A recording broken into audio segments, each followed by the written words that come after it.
On the day I moved into the house I saved half my life for, a single brown box waited on my doorstep.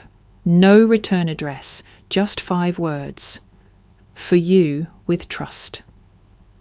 My husband bent to pick it up, but I froze. That handwriting, I'd know it anywhere. It belonged to my brother, Carter, who hadn't spoken to me in 6 years. The last time he used my name, I nearly lost my medical license. But this wasn't his style.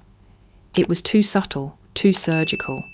And there was only one person in my life who mastered betrayal that quiet, my sister April. The moving truck had barely pulled away when Elliot dropped the last box onto the polished hardwood floor of our new home. He grinned, wiping sweat from his brow with the back of his hand. "That's it," he said. "We're officially moved in." I nodded, managing a small smile as I looked around. The house was everything I had worked for. 2 decades of double shifts, war zone deployments, and personal sacrifices poured into this one space. Finally, something that was mine, ours. I stepped outside to breathe, to feel the quiet of the street press against my skin. That's when I saw it. A single brown box sat on the front porch, medium-sized, no tape, no ribbon, just sitting there like it belonged. I frowned. "Did the movers leave something behind?" I called out. Elliot joined me at the door. "Maybe it's a neighbour's welcome gift?" he offered. No tag.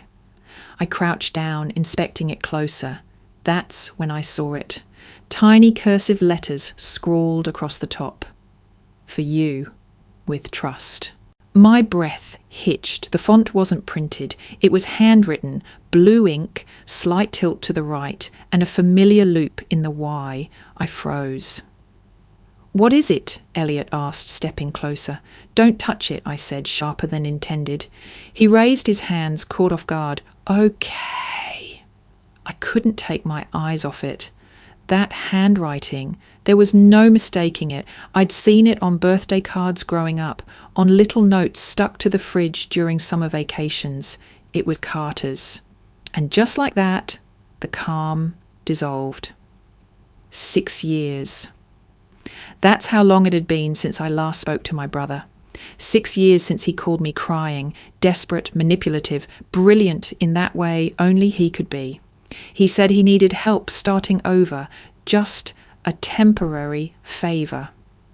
A new business venture, but he couldn't use his name.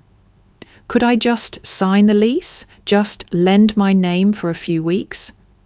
Against my better judgment, I agreed, not out loud, not officially, but I hesitated long enough for him to do what he always did, take silence as a yes. 2 months later, I was called into a disciplinary hearing at the hospital. Fraud, misuse of medical credentials, false corporate association. My name had been used to purchase controlled substances for resale. He used my DEA number. I almost lost everything. When I confronted him, he said, "You're overreacting, it's just paperwork." I walked away from him that day, blocked his number, told my family I was done. My parents called me cold. My sister April told me I was cruel. But no one asked what it cost me to keep fixing him. And now, after 6 years of silence, a box sat on my porch, unannounced, uninvited, and unmistakably his. Elliot watched me carefully. "You think it's from him?" I didn't answer. He bent slightly toward the package. "Let me at least check if—" "Elliot," my voice was ice. "No." He stood back. "Okay," he said again, more slowly. "What do you want to do?" "I want to know why he sent it, and why now," Elliot nodded. "We'll figure it out." But deep down, I already knew Carter didn't do anything without reason.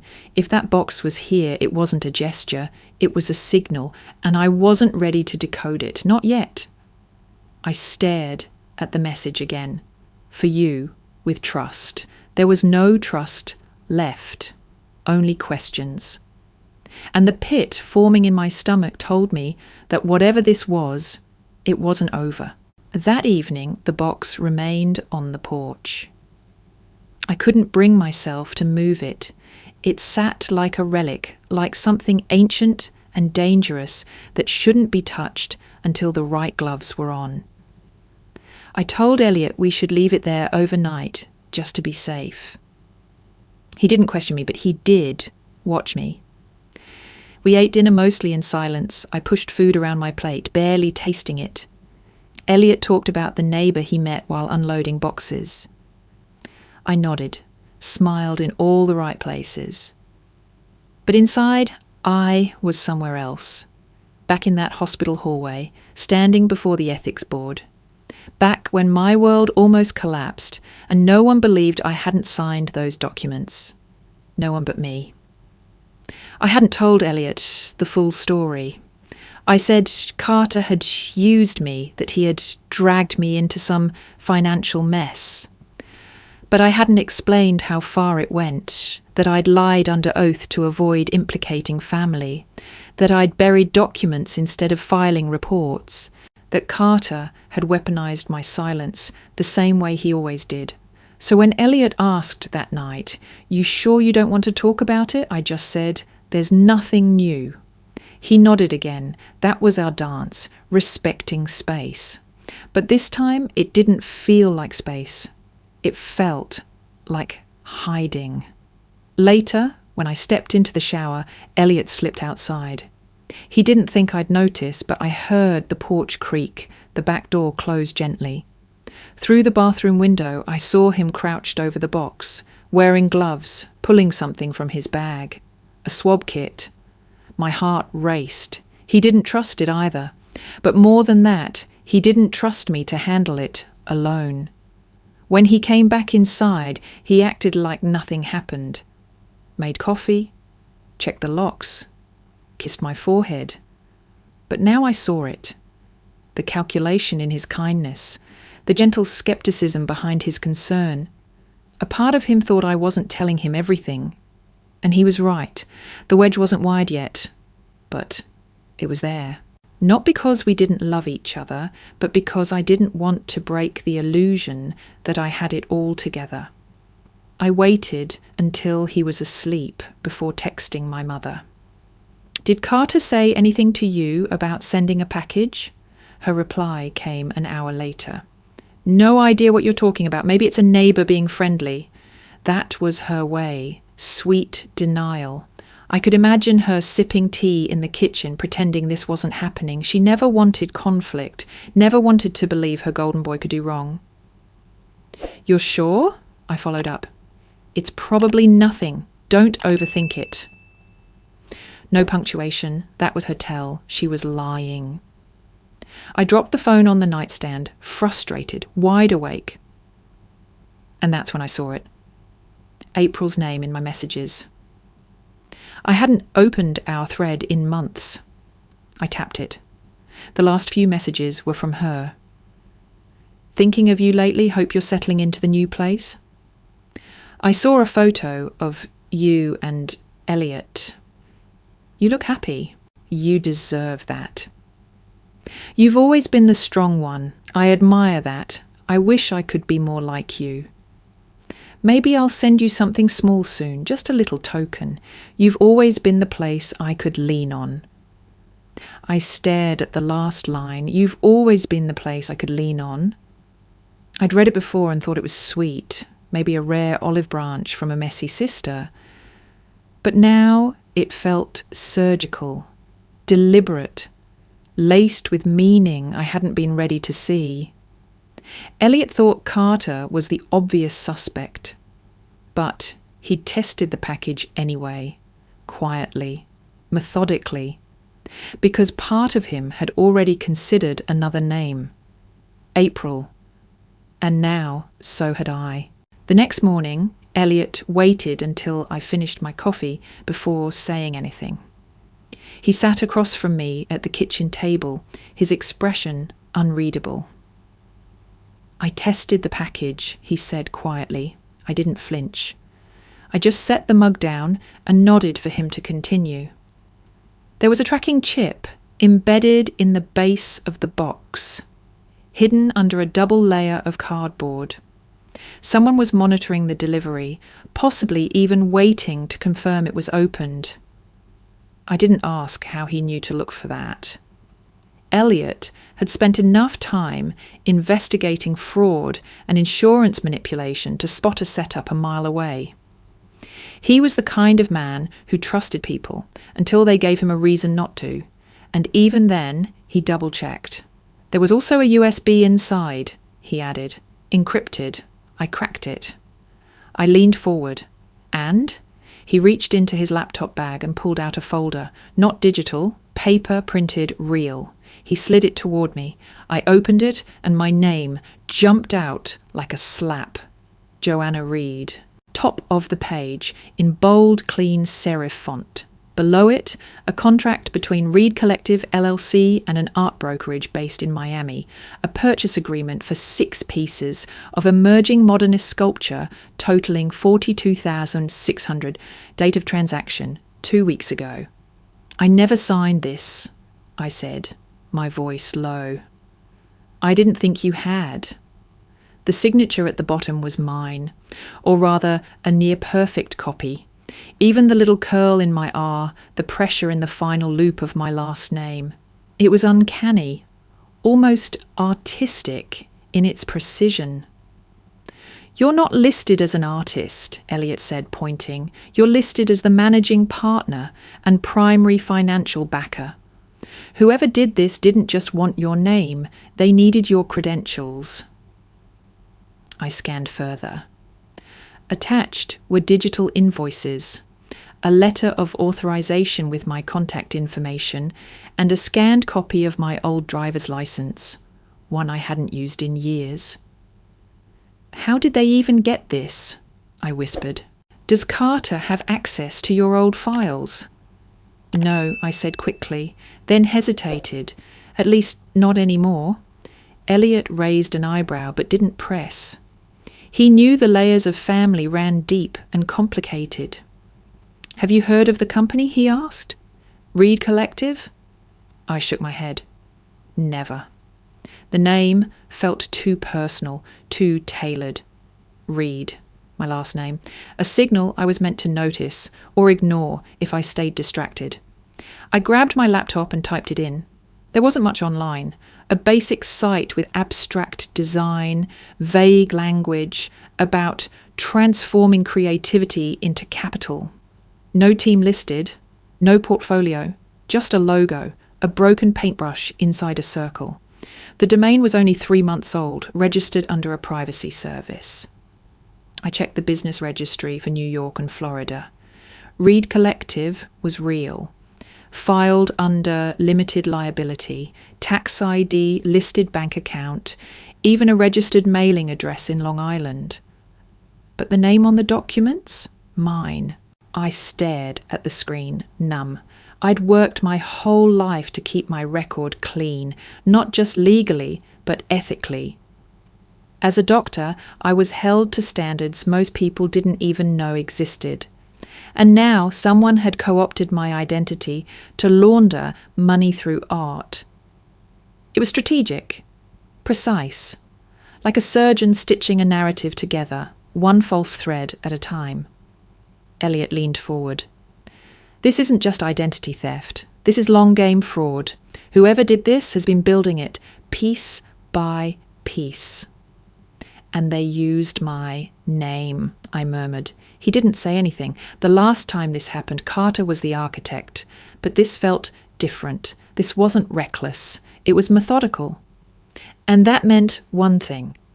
Someone closer. Someone quieter. The next day, I walked into the Sterling and Maeve Gallery on the Upper West Side with a clipboard in hand and a fake air of casual interest. Elliot had pulled the lead from one of the invoices on the USB. It listed this gallery as a receiving location for a shipment under the name J. Reed. It was a sleek space, all white walls and minimalist lighting. Sculptures stood like frozen silhouettes across the marble floor. I could smell fresh paint and money. A young man in a crisp linen shirt approached, his name tag reading Mason. He smiled. Looking for anything in particular? I'm researching artists for a private collector, I said, nodding at the installations. We're interested in newer names with investment potential. J. Reed came recommended. His eyebrows lifted slightly. Very exclusive clientele, that one. So he knew the name. Any of their pieces available? I asked. Actually, we have a few still in private preview, he said, glancing toward a back room. Most of their work is handled through silent listings, high-end buyers, very confidential. Interesting, I said, forcing a polite smile. Is J. Reed based in New York? I couldn't say, he replied, tone neutral. They don't appear in person. Everything is handled through a rep. He moved toward the computer at the reception desk. If you'd like, I can flag your interest. We have a screening list, vetting process, you understand. Of course, I said. Do you have any payment credentials? I could note for matching profiles. We're cross-referencing authenticity on behalf of a foundation. He hesitated, but then pulled up a transaction record on the screen. He rotated it discreetly in my direction for a few seconds. And there it was. Payment, debit card ending in 4927. Name, Joanna Reed. I kept my face perfectly still. Great, that helps, I said lightly, scribbling nothing onto my clipboard. Can I ask, I added casually, has anyone ever come in claiming to be J? Reed, he shook his head, never. Their rep drops off work personally, though, usually wears sunglasses, ball cap, low profile, always pays delivery fees in cash. Interesting, I repeated. He smiled again. Anything else I can assist you with? Actually, I said, do you have security footage? Just for verification. Our client prefers to confirm chain of custody. He hesitated again. We only keep the past 30 days. That's more than enough. An hour later, back in Elliot's office, I watched the footage. Mason had transferred a copy onto a flash drive. No questions asked. Once I showed a fake business card tied to an art verification startup Elliot mock registered last year. His paranoia came in handy. The video played grainy at first, then sharpened. A slim woman entered the gallery through the service door. Sunglasses, a hoodie, clipboard. She looked up briefly at the desk camera. My stomach dropped. It was April. Her face had changed. Hair now dyed black, jawline sharper, but it was her. I recognized the way she carried herself.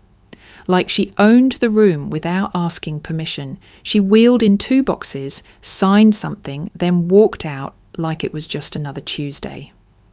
Elliot paused the frame and zoomed in. She's not hiding, she's parading.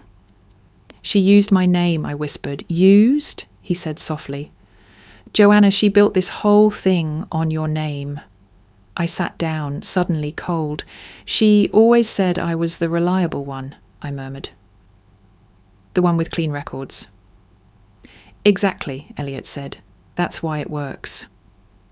He opened another file on his screen. I ran Reed Collective through global databases. It's not just a shell in New York. There are matching LLC filings in Seoul, Berlin, and Mexico City. Same logo, same generic mission statement, all tied together through offshore routing accounts. My breath caught. This isn't art fraud, Elliot said. It's international laundering. And your identity? It's the keystone holding the whole structure in place. The restaurant I chose was neutral territory, mid-range, quiet, and located halfway between my parents' suburb and the city. Nothing fancy, but not too casual. No excuses for distractions. I had called it a family dinner, but everyone at the table knew it wasn't about catching up. Dad arrived first, wearing his usual scowl like a badge of honour. Carter followed 5 minutes later, phone in hand, pretending he had something more important to be doing. Mum showed up last, breathless and over-apologising, as always. We made it through the appetizer before I leaned forward and said, "I need to ask you something, all of you." Carter looked up from his drink. "That's serious, huh?" I ignored the sarcasm. "Do any of you know anything about a company called Reed Collective?" There was a brief silence. Dad cleared his throat. "Is this about your work?" "It's about someone using my name," I said, voice steady, "to commit fraud, laundering money through art galleries, international filings, fake documents, all tied to a company under our family name." Mum shifted in her seat. "Are you sure?" I nodded. "I have evidence, signatures, surveillance footage, transactions, the works." Carter leaned back. "And what does this have to do with us?" I turned to him. "Everything." Dad narrowed his eyes. "You have proof someone in this family is involved?" "I have patterns," I said. "Enough to connect dots. April is involved, possibly more than that." Mum's face tightened. "April's been through a lot." We've all been through a lot," I said, "but that doesn't excuse—" "She's your sister." "No, she's your daughter," I snapped, "and if she wasn't related to me, none of you would be defending her right now." Dad held up a hand. "Don't turn this into a moral crusade. If you're going to make accusations, you better have proof." "There it is," I said, nodding. That's what I expected. Not concern, not curiosity, just skepticism. "You're asking us to believe April is some kind of criminal mastermind," Mum said softly. "It sounds dramatic." Carter finally spoke again. "So what's your angle here? You want us to confront her or just back your paranoia?" I turned to him. "Do you still use that secondary account you opened after your bankruptcy?" He blinked. Just a flicker, but it was enough. I continued. "The one that was supposed to be dormant, the one that was used to move $7,500 into an account linked to Reed Collective last month." Carter looked away. "Don't pretend you're not involved," I said. "At the very least, you're adjacent." Dad's voice cut in. "You've always had a flair for dramatics, Joanna." "No," I said, standing. "I've always had a spine, and I'm using it now." Mom reached out, touched my wrist. "April made mistakes, but you haven't exactly been forgiving." I stared at her hand. "You think this is about forgiveness?" I asked. "She stole my identity, used it to fund criminal operations, framed me, and you're asking me to be softer?" "She's family," Mum whispered. "No," I said, "she's a threat." I pulled a sealed envelope from my bag and dropped it on the table. Inside were copies of the documents, screen captures, and legal filings I planned to submit. I looked at each of them. "I'm giving you this because I won't be the secret anymore. I won't be the silent witness to my own erasure." Carter didn't meet my eyes. Dad exhaled through his nose. Mom withdrew her hand. I stepped back from the table. "Dinner's on me," I said. "It's the last thing I'll be paying for in this family." I didn't expect any of them to call me that night, and they didn't. But 2 days later, I got an email, not from April, from a law firm I didn't recognize. The subject line was short. "Joint inquiry regarding Reed Holdings, LLC." Attached was a scanned, notarized form. Carter's name listed as the founding officer of Reed Holdings, not Collective, Holdings. I stared at the file until my eyes blurred. A separate entity, still under the family name, still tied to April's network. The timestamp showed it had been registered 11 months ago. 11 months. Carter had signed it with a digital ID. Filed under the premise of providing logistical and consulting support to creative ventures. The contact email listed? April's. I forwarded it to Elliot immediately. 10 minutes later, he called. He didn't even try to hide it, he said. It's all above board. Legal, but deeply complicit. He's not dumb, he's insulated. I nodded slowly, even though he couldn't see me. He thinks plausible deniability will save him. He thinks he helped a sister, not a criminal. He thinks he helped himself, I said, bitter. Later that evening, I visited my parents' house. I didn't call first. I wanted to see their faces without preparation. Mum opened the door. She looked like she hadn't slept well. Dad stood behind her, arms crossed, posture rigid. "We got your packet," he said. No hello. I walked in without asking. Sat down in the same chair I'd occupied every Thanksgiving since I was 12. "I found something else," I said, placing the printed LLC filing on the table. "Carter opened this." Mum picked it up. Her lips parted slightly. "I didn't know about this one." "But you knew about something," I said. "Didn't you?" She didn't answer right away. Dad spoke instead. "We thought it was a consulting gig. April said it was a way to stabilize things. She said she needed help going legit," Mom added, voice small. "We thought Carter's name would be help." I laughed, sharp and humorless. "So instead of telling me the one whose name she used, you helped her build more scaffolding under the fraud." "It's not like that," Mum said quickly. "No?" I asked. "Didn't you also take a transfer from her last summer? $5,000 for emergency repairs on the house." Her face paled. "She offered, said it was from a gallery bonus." "From selling my stolen identity," I corrected. Dad looked down, silent. "I'm the only one who didn't know," I said softly. "The only one who thought the silence meant protection." "It wasn't meant to hurt you," Mum said. "It just did anyway," I replied. I opened my bag again and took out 3 envelopes, each one labelled, each one sealed. "Yeah, these are for you," I said. Crappy copies of the formal complaint I'm filing next week. Financial fraud, identity theft, conspiracy." "Joanna," Mum started, reaching for my arm. I pulled it back. "I'm not asking your permission. I'm giving you notice." Dad clenched his jaw. "This is extreme." "No," I said. "What's extreme is the fact that my entire family collaborated on a lie and expected me to swallow it." I stood. "There's one more thing," I added.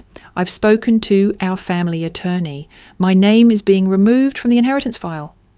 "From the will. From everything," Mum gasped. "You don't mean that." "I do," I said. "I'm done being a nameplate for people who only remember me when they need a signature." I walked to the door, hand already on the knob. "I used to think love was about sacrifice," I said without turning around. "Now I know it's about boundaries."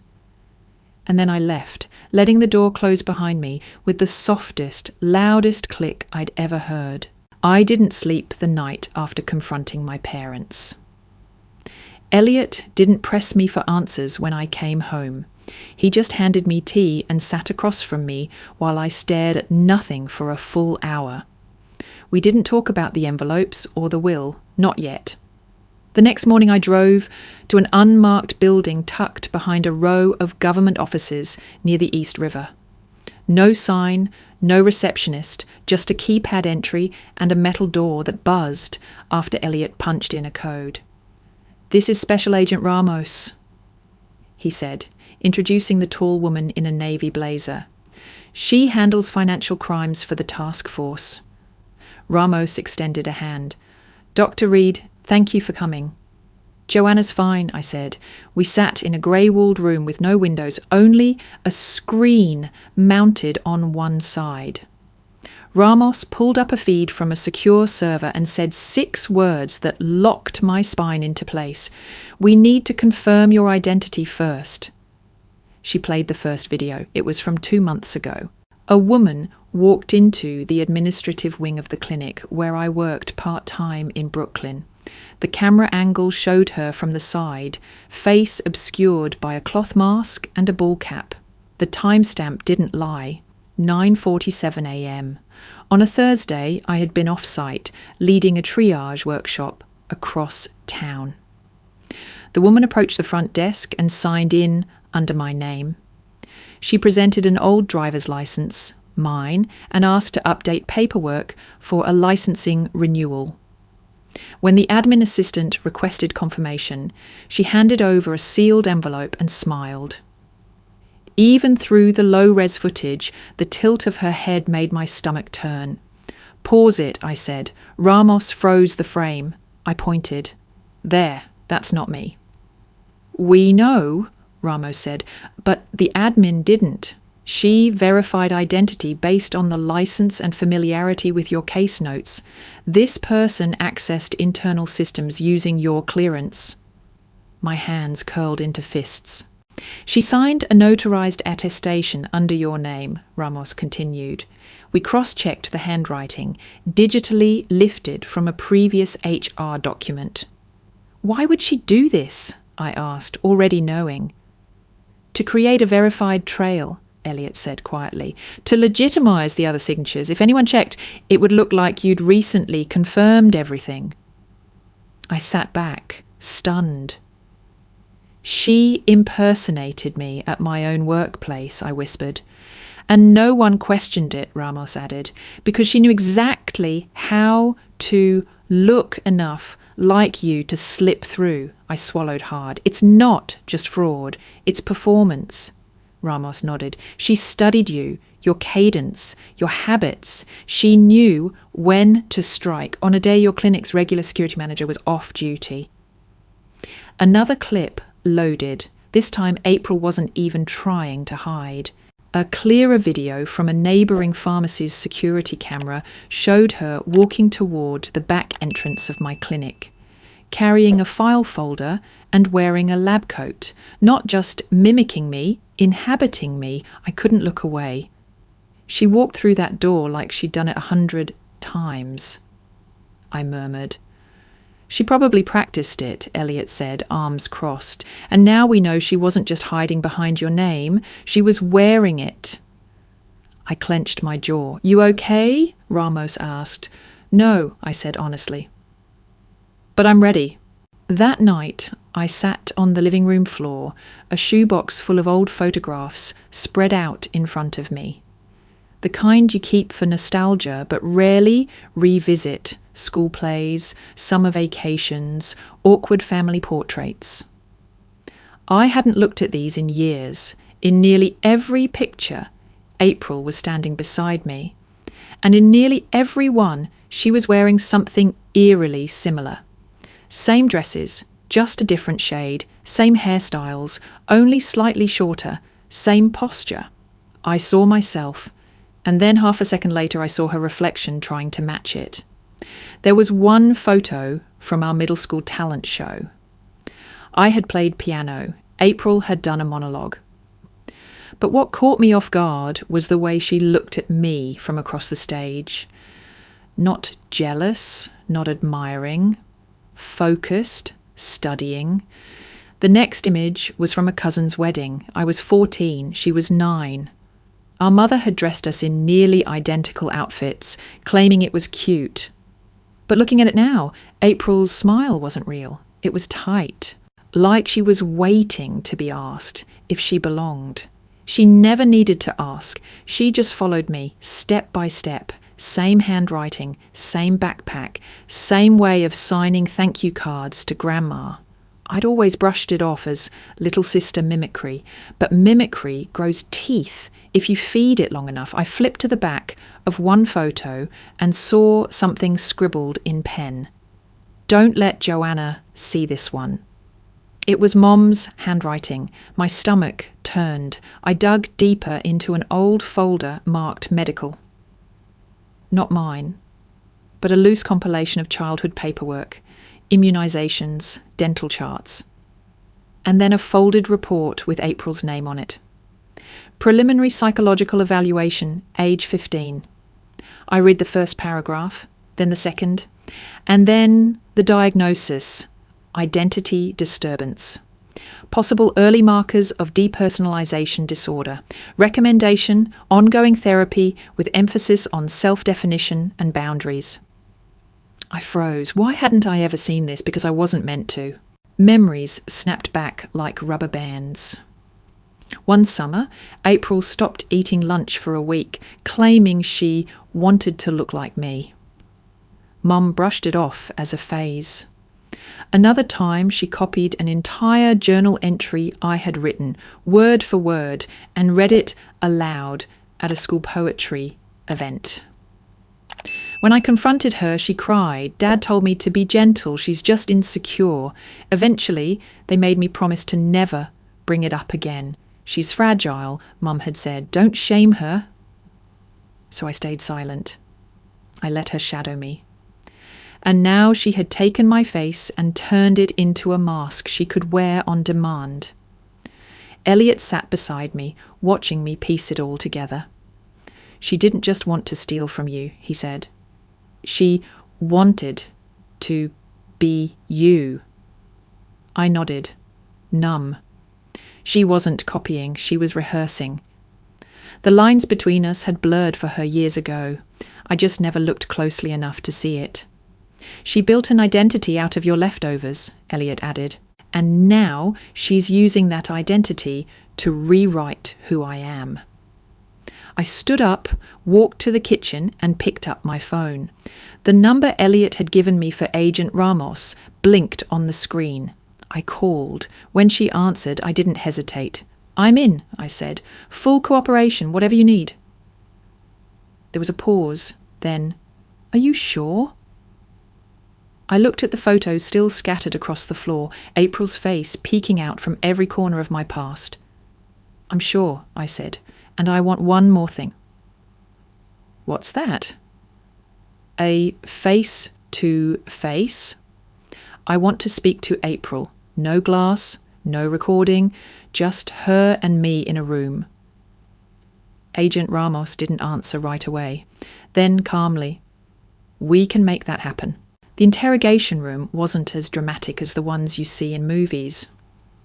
No two-way mirror, no buzzing fluorescents, just 4 beige walls, a table bolted to the floor, and a single overhead camera watching like a silent judge.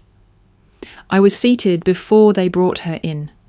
April walked in slowly, her eyes already red-rimmed. Whether it was from crying or rehearsing her tears, I couldn't tell. She looked smaller than I remembered, but maybe that was just the absence of performance.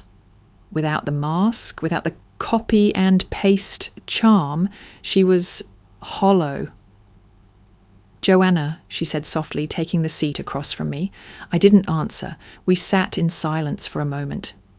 She folded her hands, picked at her nails. I could tell she wanted me to speak first, to offer some olive branch so she wouldn't have to grovel. She finally said it. I never wanted to hurt you. I tilted my head. Then what did you want? To be like you. I let the words hang in the air. They weren't new. She'd said them before, during childhood tantrums, teenage fights, whispered moments of guilt. But now they came with invoices, surveillance footage, forged documents. You're not like me, I said, my voice calm. You never were. April's eyes flashed, hurt shifting into something sharper. You think you're so perfect, so righteous. No, I said. I think I earned what you tried to steal. I didn't steal, she said quickly. I borrowed. I used the parts of you that were available. That made me laugh. A short, bitter sound. You forged my name. You signed medical forms. You accessed government records pretending to be me. That's not borrowing, April. That's erasure. I didn't erase you, she shot back. I elevated you. Do you know how many galleries wanted to work with Joanna Reed because they thought she had a soul? I made you dimensional. I leaned forward. No, you made me liable. You wrapped your failures in my name and sent them out into the world like gifts. She looked away, but her jaw tightened. Then, as if remembering a card up her sleeve, she pulled a folded piece of paper from her pocket. I have something, she said, proof that you knew. She unfolded the page and slid it across the table. I recognised the stationery immediately. Mum's soft cream paper, the same kind she used for birthday notes. April tapped the bottom line. Read it. I did. If you're helping April get back on her feet, I'm proud of you. You've always known how to protect this family, even when we didn't deserve it. Mom? It was dated 6 months ago. The implication was clear, that I had agreed to help April. That I had consented. Except I hadn't. And Mum never wrote like that. My eyes scanned the letter again, then a third time. It's fake, I said. April flinched. It's not. You mimicked her handwriting, but the cadence is off. Mum never calls me Joanna in letters. She writes sweetheart, and she never uses phrases like get back on her feet. That's your language, April, not hers. Her lips parted slightly. You didn't just forge mine, I said, quieter now. You forged hers too. She swallowed hard. Do they know? I asked. The agents? April didn't answer. They will, I said, pushing the paper back toward her. And when they analyse the ink pressure, the paper source, the phrasing, they'll know you were still playing pretend. Even here. Even now. She sat back, deflated. Do you see what this has become? I asked. You didn't just copy me. You built a version of me that could take the fall for everything you didn't want to be held accountable for. I just wanted to matter, she whispered.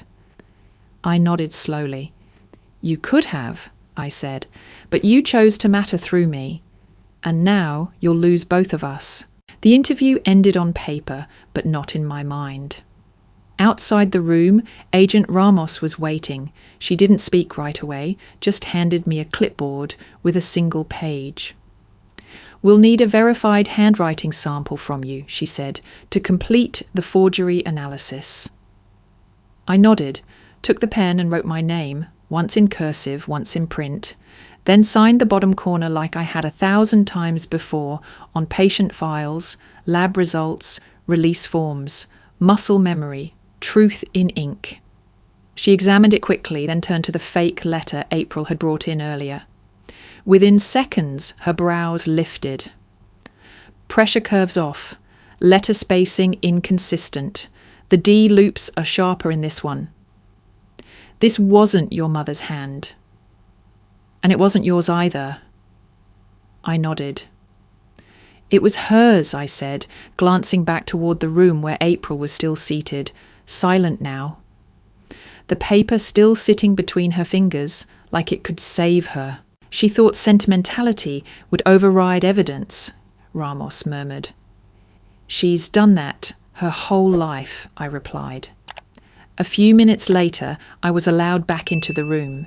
April hadn't moved. She looked smaller now, like someone caught in the act, but still hoping for sympathy. They're not going to believe that letter, I said, sitting down.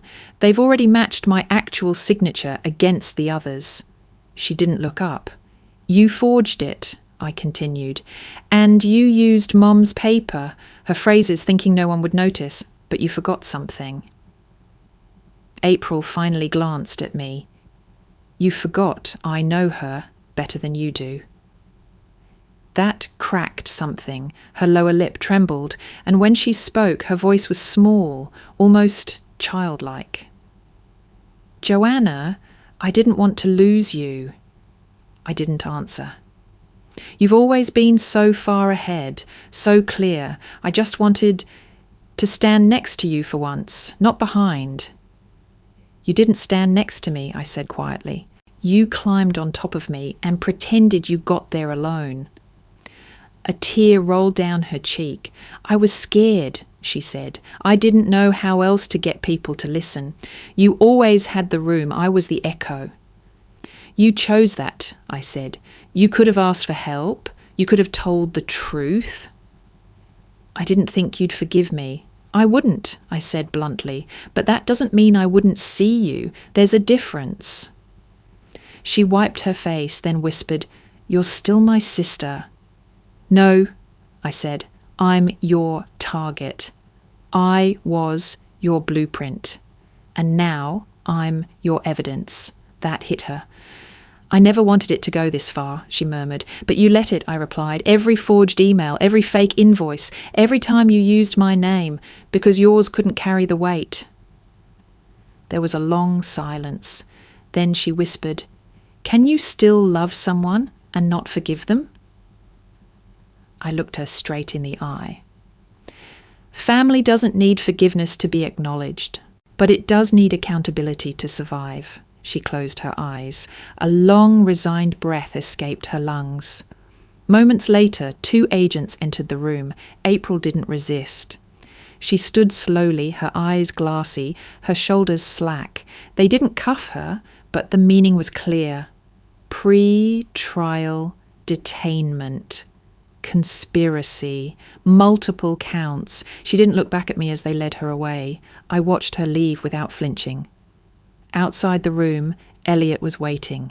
You good? He asked. I didn't smile, didn't sigh, just nodded. I'm done giving her centre stage, I said, and we walked out together, my heels silent against the tile, my eyes steady, finally. It arrived on a Thursday. A cream-coloured envelope tucked into my mailbox, no return address, but I recognised the handwriting instantly. Mum still wrote like she was addressing Christmas cards. Slanted script, soft curves, just enough pressure to leave a gentle impression on the paper. The kind of handwriting that made you think of warmth, even when the words were cold. I opened it at the kitchen counter, alone. It wasn't long, just a single page, folded twice, her perfume lingering faintly between the creases. Joanna, I know this letter can't undo what's been done, but I need you to hear me clearly, without the noise, without the family in the background trying to explain it away. I failed you. Not in silence, but in comfort. I chose peace over protection. I watched you struggle and told myself you'd be fine because you always are. You are the strongest person I know, the most dependable, the one we all lean on without asking whether you're tired of holding everything up. I paused, already feeling the familiar tightness in my chest. You've always been the backbone of this family, and I treated that strength like it was infinite. I'm sorry for that. I'm sorry for not seeing how unfair it was to expect you to carry everyone and still stand tall. You didn't deserve what April did. You didn't deserve our silence. You didn't deserve my blindness. For a moment, I closed my eyes. She'd never written to me like this before, never used words like failed or sorry or didn't deserve. It almost felt like love until the last paragraph. That said, I hope, truly, that one day you'll find it in your heart to forgive your sister. She's not evil, Joanna, just lost. She's been searching for something to hold on to her entire life, and sometimes people reach in the wrong direction when they're drowning. She didn't mean to become this. She just didn't know how to stop. I reread that part 3 times. Mistakes can be forgiven. But months of calculated fraud, years of identity theft, silence, manipulation, that wasn't drowning. That was swimming in the deep end of choice and expecting me to dry her off afterward. I folded the letter carefully and placed it on the counter. I didn't rage. I didn't cry.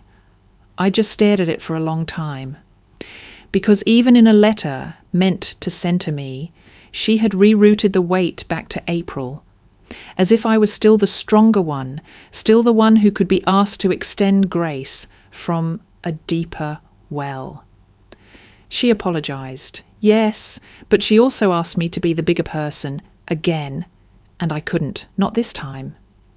I left the letter on the counter and walked out to the patio, the afternoon sun slanting across the stone tiles.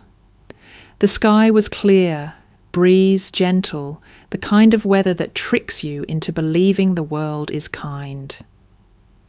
I lit the fire pit. When the flame caught, I returned to the kitchen, picked up the letter, and fed it to the fire. It curled quickly, edges blackening, words dissolving. I didn't do it out of anger. I did it because I needed a symbol. Forgiveness wasn't a bridge I had to cross today, maybe not ever. Sometimes closure didn't come in words. Sometimes it came in ashes. The next morning I walked downstairs before the sun had fully risen. The house was still quiet, the kind of silence that doesn't ache but settles. I moved through the kitchen with quiet intention. No coffee, no phone, just that one thought in my mind. It's time. I pulled open the drawer next to the fridge, the one where we kept things we never really used but couldn't quite throw away. From the back, I took out the envelope labelled Keepsakes.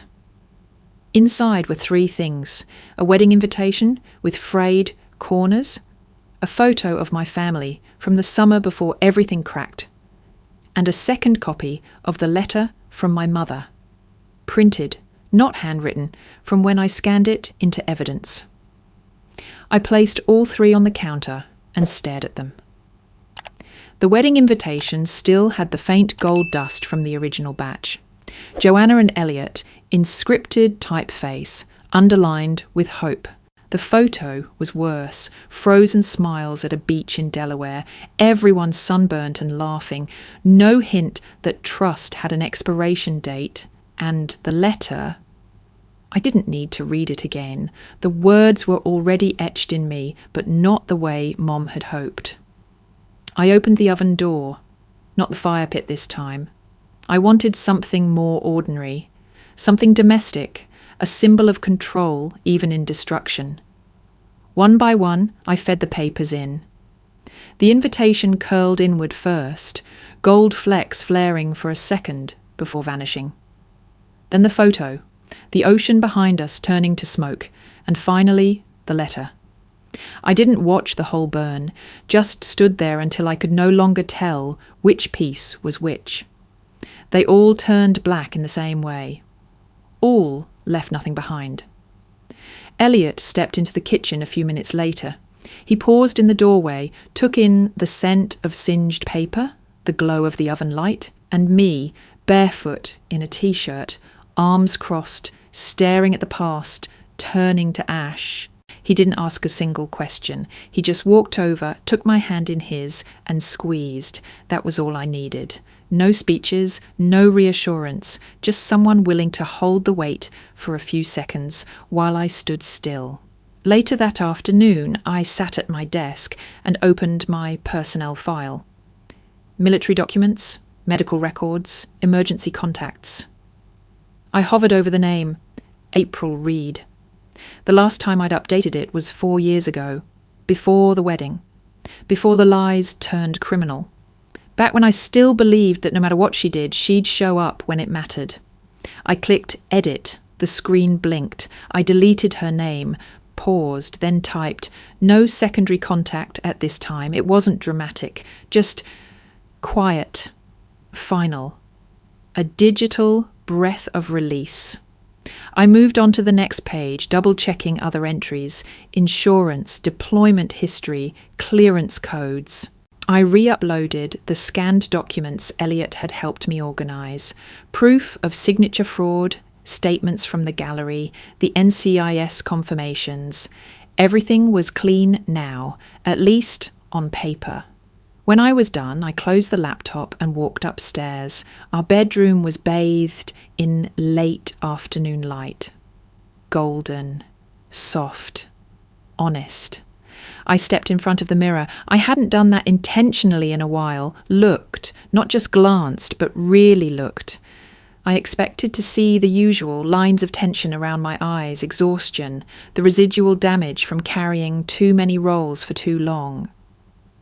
But what I saw instead surprised me. I looked, still, no weight behind my shoulders, no tightness in my chest. I looked like someone who had finally told the truth and stopped apologizing for it. I leaned in slightly, no tears, no bitterness, just recognition. For the first time in a long time, I met my own eyes and didn't flinch. There was no guilt, no reflexive shame, just me. I whispered aloud, "You did what needed to be done." The woman in the mirror didn't argue. It came in an email, no celebration, no grand announcement, just a subject line, reinstatement confirmation, active medical and security clearance, Dr. Joanna Reed. I read it 3 times before it sank in. The digital stamp at the bottom made it real. My name, cleared. My license, intact. My record, restored.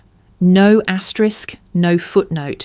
I printed the letter, held it in both hands like a folded flag. It wasn't just a document, it was a reclamation, not of status, of self. The system hadn't failed me, but it hadn't protected me either.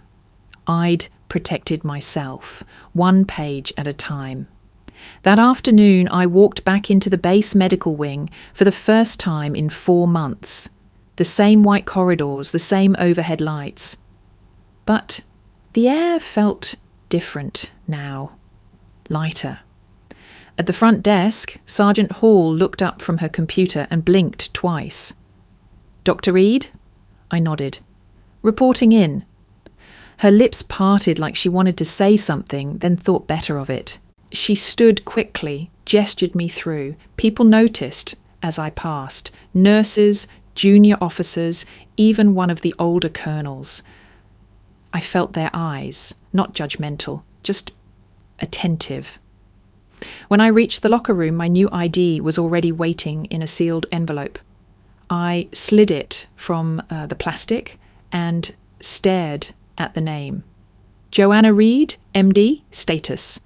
Active, nothing had ever looked more permanent. Later, I sat in the lounge, sipping the bad coffee I used to complain about, and let the quiet settle around me. A young airman approached, no older than 22, still wearing his sleeves too stiff, his eyes too wide for the world we'd trained to walk through fire. "Ma'am," he said, "can I ask you something?" I looked up.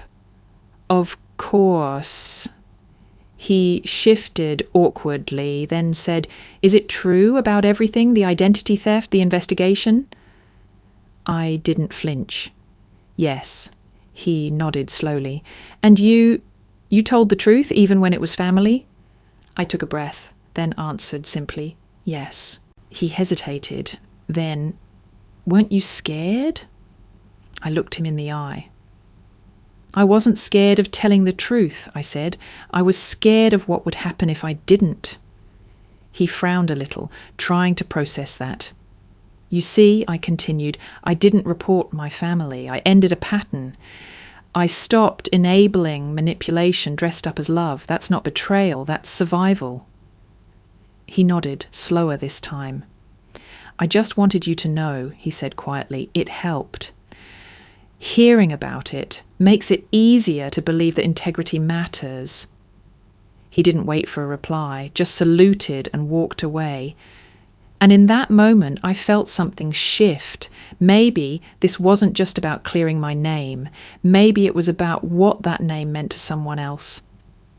That evening, I returned home to find Elliot in the backyard, grilling salmon with his usual precision.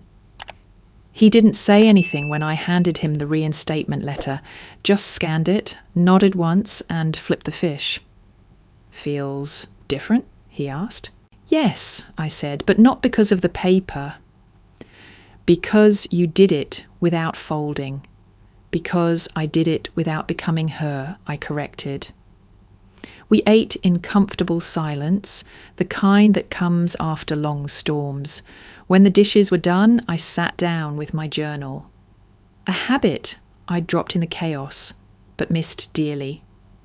At the top of the page, I wrote, "I reclaimed my name, not just from the system, but from the story others tried to write for me." The rest of the entry flowed like water. They called it strength when I stayed quiet, when I held the family together, when I forgave without demand, gave without question, and folded myself small so others could take up space. But that wasn't strength. That was fear disguised. True strength is knowing where I end and where someone else begins.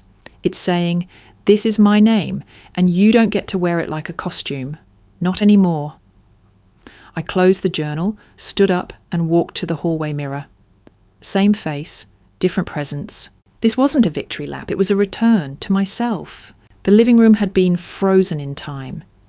Since the day we moved in, since the day the box arrived, it had remained mostly untouched. A half-unpacked bookshelf. A folded throw blanket no one ever used. A corner shelf where the gift had once sat, ominous and heavy in its meaning. Now, months later, Elliot and I stood in the centre of it, with sleeves rolled up and sleeves of memory pulling at our spines. "I think it's time," I said. He didn't ask what I meant. He just nodded and opened the first box labelled "Decor for Later." I started with the books, memoirs, fiction, medical journals, touchstones of who I was, not who others wanted me to be. I placed them deliberately, one by one, feeling their weight settle into place. Elliot adjusted the frame on the wall above the mantel. For weeks, it had held a bland abstract print, something neutral and inoffensive. He removed it and handed me a new frame. Inside was a photo, not of us, not of the family, just me. A candid picture taken by Elliot the week after the court hearings ended. I had been sitting in the garden, eyes closed, face tilted toward the sun, unposed and unaware, the first moment of unguarded peace he'd captured in months. "Are you sure?" I asked, staring at the image. "I am," he said. "This house started with a lie. It should end with truth." He hung the photo. It wasn't showy. It wasn't meant for guests. It was for me. The woman in that picture didn't wear guilt like a second skin.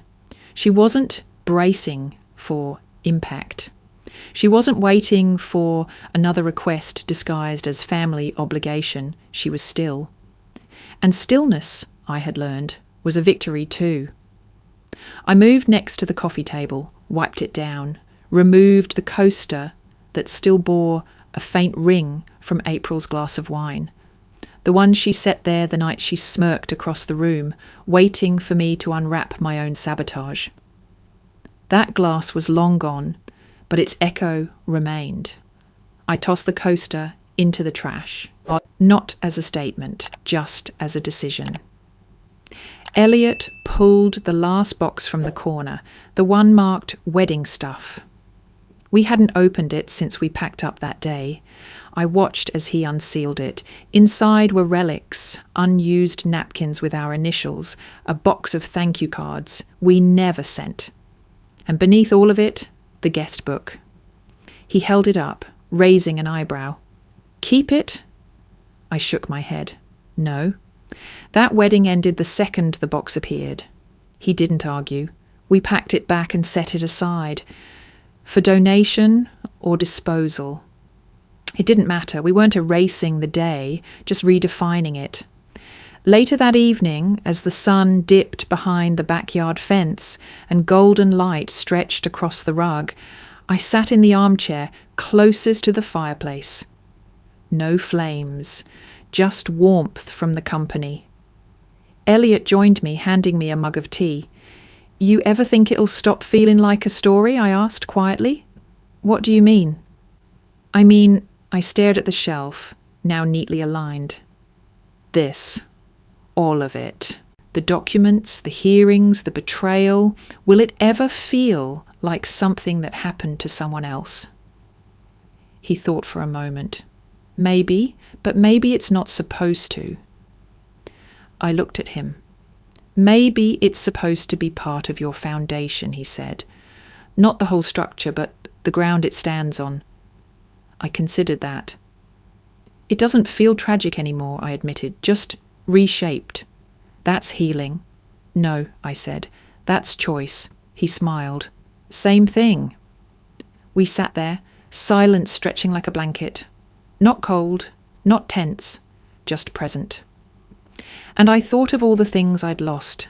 The imagined loyalty, the safety net of denial, the belief that blood alone could guarantee love. But I'd also gained something. A mirror that didn't lie. A husband who didn't flinch. A name that no longer needed defending. Because I had finally taken ownership of it. I sipped my tea and stared at the photo on the mantel. It didn't scream. It didn't ache. It didn't perform. It just was.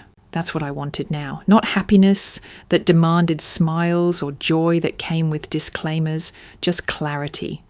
And maybe someday peace that felt earned. My name hadn't changed, but its meaning had. And as I sat there, bare feet against the hardwood, arms resting gently on the chair's edges, I said it out loud. Not for anyone else, just for me. They sent me a box. Elliot turned slightly, listening. They dressed it like a gift, I continued, wrapped it in guilt and timing. They called it love. And you didn't open it, he said softly. I nodded. No, I didn't. I looked toward the front door. I remembered that morning so clearly, the hesitation, the reflex to reach for it, the way Elliot's hand had stopped mine. And I realized what that moment had meant. Not just a choice, a refusal, a beginning. They sent me a trap dressed in loyalty, I said finally, but I didn't take the bait, and that changed everything. The room didn't applaud, the sky didn't shift, but something inside me, something old and long buried, finally let go.